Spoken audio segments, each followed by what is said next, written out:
Supreme কোর্টে SSC জোড়া মামলা 2016 প্যানেল ও নতুন নিয়মে বড় মোড়ের ইঙ্গিত। Hi everyone, welcome back to my channel অঞ্জনার ব্যঞ্জনা।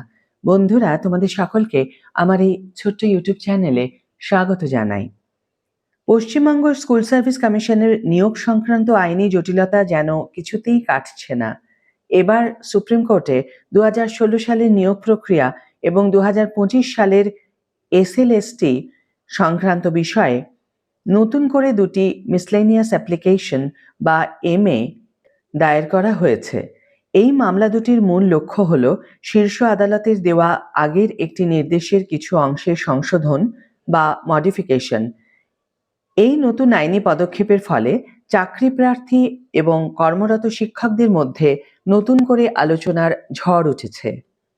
সম্প্রতি সুপ্রিম কোর্টে যে দুটি এমএ ফাইল করা হয়েছে তার কেন্দ্রে রয়েছে এসএসসির নিয়োগ প্রক্রিয়ার স্বচ্ছতা এবং নিয়মাবলীর প্রশ্ন। মূল মামলাটি এসএলপি নাম্বার 23784/2025 এর সাথে যুক্ত। মামলাকারীদের উদ্দেশ্য হল 26শে নভেম্বর 2025 সুপ্রিম কোর্ট যে রায় বা নির্দেশ দিয়েছিল তার কিছু নির্দিষ্ট অংশের পরিবর্তন করা, বিশেষ করে টেন্টেড বা অযোগ্য এবং আনটেন্টেড বা যোগ্য প্রার্থীদের পৃথকীকরণ এবং কমিশনের কিছু নিয়ম সংশোধনই এই আবেদনের সারমর্ম। নতুন করে এই মডিফিকেশন চাওয়ার পেছনে 26শে নভেম্বর 2025 সুপ্রিম কোর্টের অর্ডারে কিছু গুরুত্বপূর্ণ দিক কাজ করছে। সেই সময় আদালত বেশ কিছু কঠোর নির্দেশ দিয়েছিল যা নিয়োগ প্রক্রিয়ার মোড় ঘুরিয়ে দেওয়ার ক্ষমতা রাখে। 1. হাইকোর্টের ক্ষমতা। সুপ্রিম কোর্ট স্পষ্ট করেছিল যে কলকাতা হাইকোর্ট হল কোর্ট অফ ফার্স্ট ইনস্ট্যান্স, অর্থাৎ কোনো প্রার্থীর অভিযোগ বা সমস্যা থাকলে তার প্রতিকারের জন্য প্রথমেই হাইকোর্টে আবেদন করতে হবে। 2. অযোগ্যদের প্রবেশে বাধা।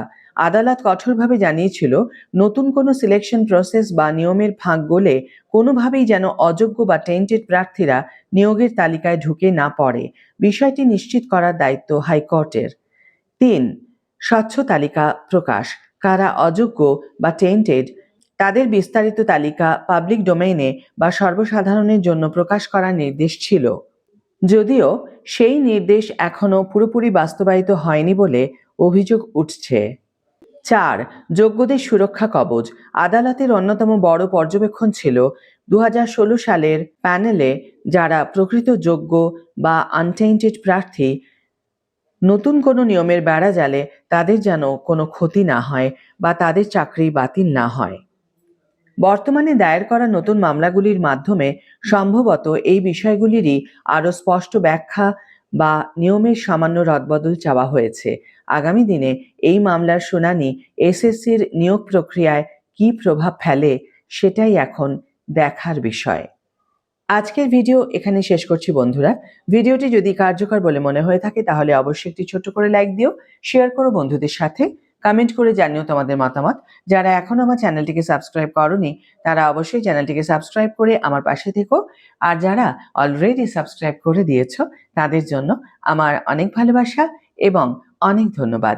আজ তাহলে বিদায় বন্ধু, দেখা হবে পরের ভিডিওতে। ভালো থেকো, সুস্থ থেকো, সঙ্গে থেকো।